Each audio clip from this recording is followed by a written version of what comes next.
Welcome to Beyond the School Gate. For those of you who are new around here, my name is Ruth, and this podcast aims to share the varied experiences of women in leadership, to talk about what we do beyond the school gate, the good, the bad, and the funny. Today's episode is coming from a hotel room in Wagga. I'm actually away for work at the moment, so I thought, why not bang out the next episode of the podcast? I've had a birthday recently, whoop whoop, the big 40, which was earlier this month at the beginning of April. I've also reconnected with some college friends, so a group of girls, there's probably about 5 of us. We went to Colshorten College together to study health and social care. And we've all linked back up recently. I've been in touch with some of them kind of here and there, but we've got a big old group chat going now. So I think turning 40, reconnecting with some of the college pals, both caused me to kind of reflect a little bit on what have the last 40 years been like? What have I achieved? What impact have I had on the world? What would be my legacy if I didn't see it tomorrow? I know that's a bit morbid, but what would be my legacy today? Also, I had a brief conversation with somebody in the kitchen at work the other day, and we were saying 40 is probably like the halfway mark. And I know that sounds so morbid. It's kind of like the halfway mark, right? And so that led me to kind of just have a look and see kind of what the life expectancy was. And as I Googled it before starting this episode, I was like, so technically I'm a Londoner, right? I'm from South London, I'm from Lambeth, so I should Google the life expectancy of a London chick, right? And then the other part of me was like, well, I've moved to Canberra, so, I get the benefits of the Australian lifestyle, the Canberran lifestyle. So what do I actually Google in regards to life expectancy? So I didn't know which one to kind of go with. However, there's not too much difference in them, to be honest.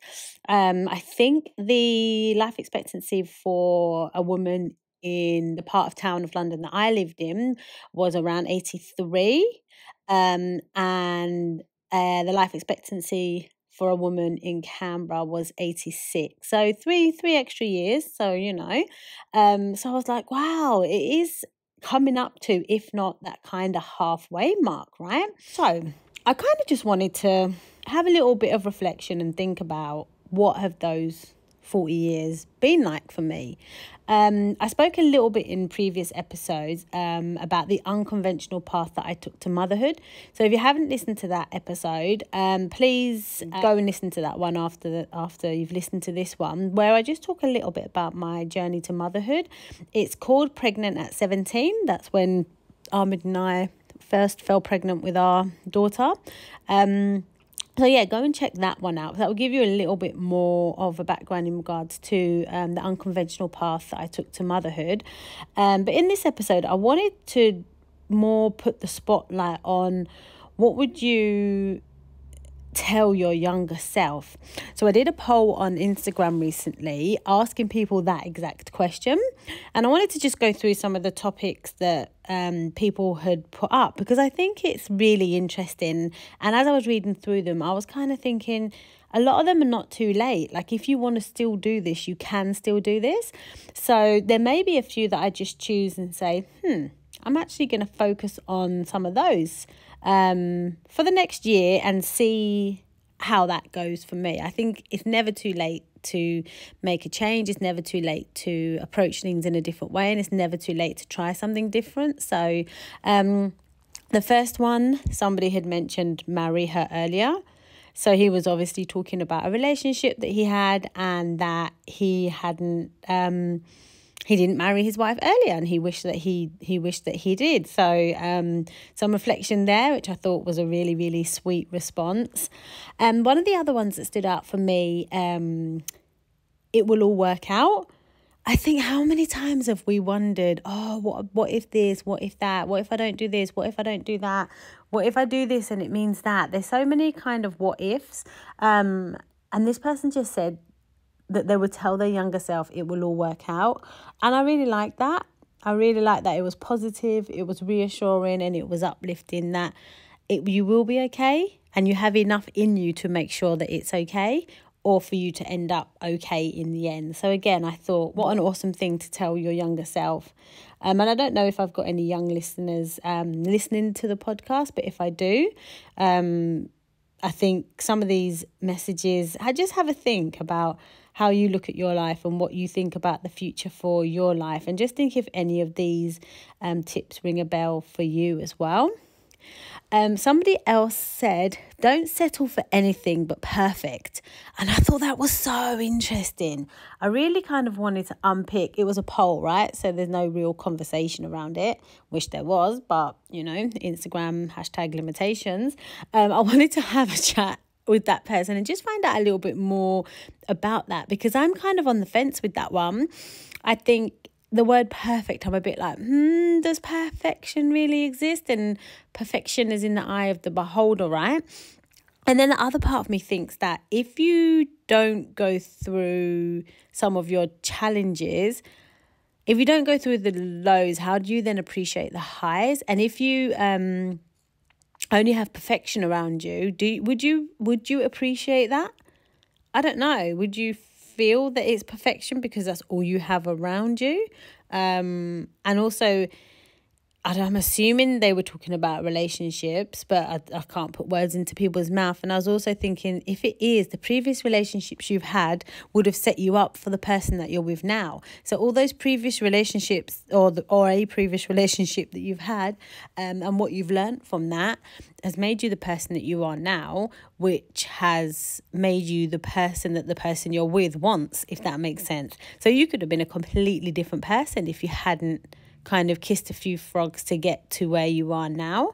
So I don't know, I was kind of on the fence with that one. And look, there's no right and wrong, right? It's just what you would tell your younger self. And I put that in the context of a relationship, but it could be anything. It could be a job. It could be that they've settled for jobs that weren't perfect for them and weren't the one that they actually wanted, or they had just settled. So I thought that one was quite interesting, and without kind of being able to dive deeper, it's kind of hard to know in what context they were talking about perfection. But I suppose there's also the question, does perfection exist? And I suppose it looks different for everybody. Another one that really stood out was be patient. You're always growing and you're always learning. I actually had a conversation with somebody at work the other day about this, because we were interviewing and somebody said that. We asked them what their skill was, and we also asked them what an area of development was for them. And they had said everything is an area of development for them, because they feel everybody needs to grow, learn and develop, and nobody knows everything. And the panel was kind of split, because part of the panel, the part that I was on, I felt that was a really honest answer. That the person had said, look, I don't know everything. Nobody knows everything. I definitely want to learn, want to grow, want to develop, want to get better. And I was like, yeah, I like that. I really like that. The amount of times I'm sure we've all worked with somebody who doesn't have that attitude and thinks they know everything and doesn't want to hear or listen to any other views because their views are right, and will orchestrate conversations to take the conversation back to them having an opportunity to tell you their viewpoint again. You're picturing someone in your head right now, every single one of you that's listening. Me too, don't worry, no judgment here. So I thought that was a good answer. Admittedly, I wanted the person to go on and say, but if I had to choose one, and then drill down a little bit, which they didn't, which was a little bit disappointing, because that would have allowed us to get to know them a little bit more. But the other side of the panel just thought it was a cop-out and was just like, it's just a cop-out. And I was like, yeah, I can kind of see that. But I kind of also thought, well, we are all learning, right? Nobody's perfect. And I think there will be elements of the world that would just be a better place if we all acknowledge that as well. So be patient. I think that's such kind language. You're always growing and you're always learning. I really like that. Another one that I was like, I like it, but I'm not sure on one of the words that was used. And it's really hard, because I'm starting to think about how can I have more of a conversation with people on topics like this? Because this would have been another one that I would love to have done a deep dive on. This person said, be more selfish. Like, what does that even mean? Like, what's the definition of selfish? And And I don't know, I think nowadays we're taught so much, aren't we, that if you do things that look after yourself, that's selfish, or if you put yourself first, that's often considered as selfish. Or some people consider things like self-care or time out for themselves, or focusing on themselves, or time away, or anything that's about them and developing themselves or finding a level of peace within themselves is selfish. And I genuinely don't think that is. Like, I genuinely don't. So again, it's one of those, I'd love to have done a kind of a little bit of a deep dive and found out kind of, well, what did you mean by selfish? What does selfish actually mean to you? And to just kind of unpick that a little bit more. But if I took it in its purest form, I wonder if the person was saying to have focused on themselves a little bit more and not compromised, maybe. I don't know. I think that's interesting. I think self-growth and self-worth and the term selfish and focusing on yourself is definitely more in the spotlight at the moment. It's definitely a topic of discussion. And I just think anything that you enjoy doing and doesn't harm anybody else is not a bad space to spend your time. If you want to develop yourself. If you want to have a few nights away and not develop yourself, but just have some peace, whatever you need to do for your soul to be happy, I think that's what everybody should be doing. So again, I thought the language was interesting, and obviously you're limited in regards to the word count and stuff like that when you're responding. So again, yeah, would be interesting to just have unpicked that one a little bit. The next one was around trust your gut. And I absolutely love that one. I think, how many times is your gut telling you something? How many times are you like, oh, yeah, nah, this doesn't feel right, or I'm not too sure about that, or there's so many times where we have this feeling and we often kind of just ignore it or override it or make an excuse for it being something else. I think there's so much in trusting your gut and trusting your intuition as well. Coincidentally, I actually listened to a podcast, one of Fern Cotton's podcasts. It's called Happy Place, or My Happy Place. It's really, really nice. It's really uplifting.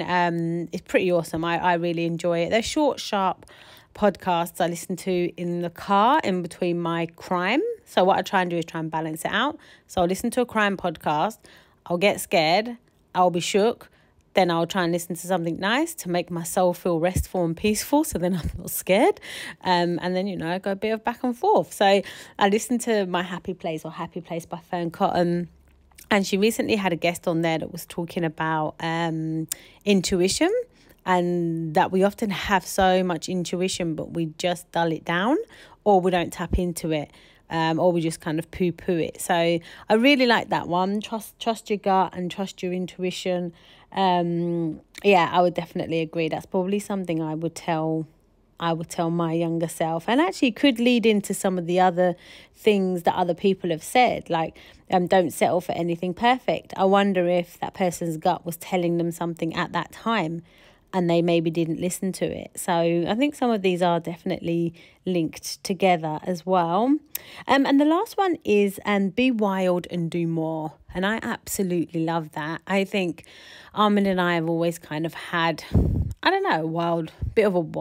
than Ahmed, maybe he's a lot more sensible than I am, but I've always had like a kind of a wild spirit and a free spirit. And we had this conversation the other day around just making sure we do things that continue to set our soul on fire.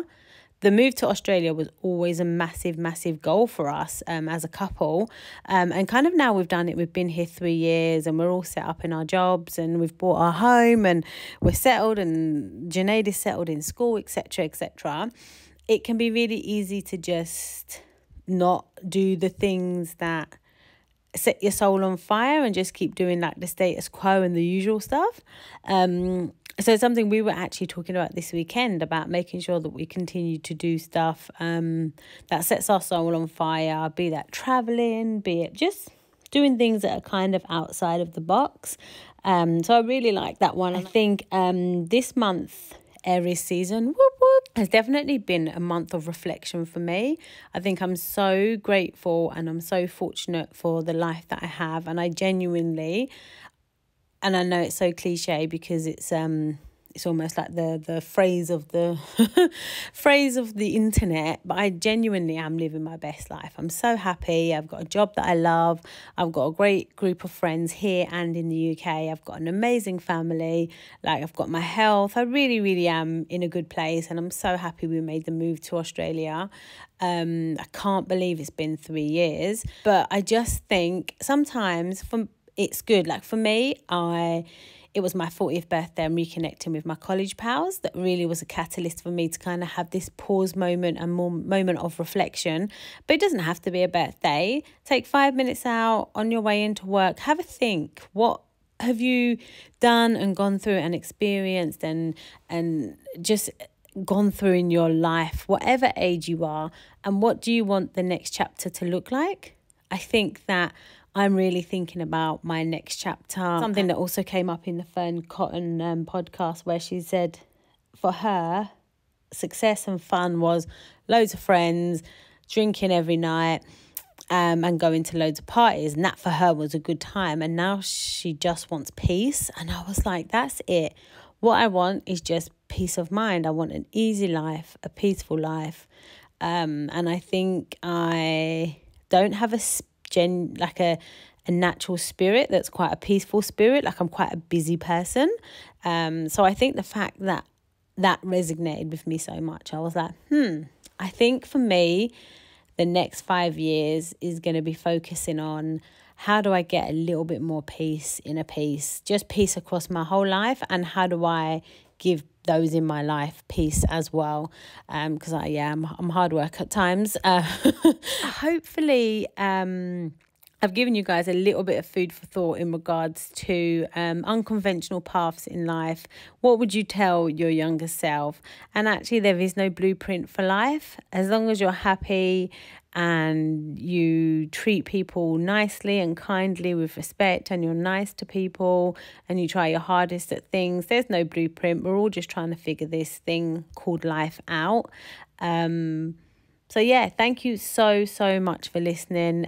Your support is so appreciated.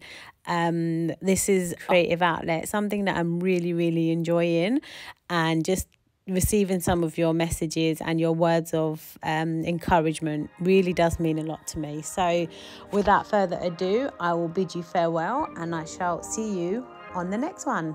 Bye.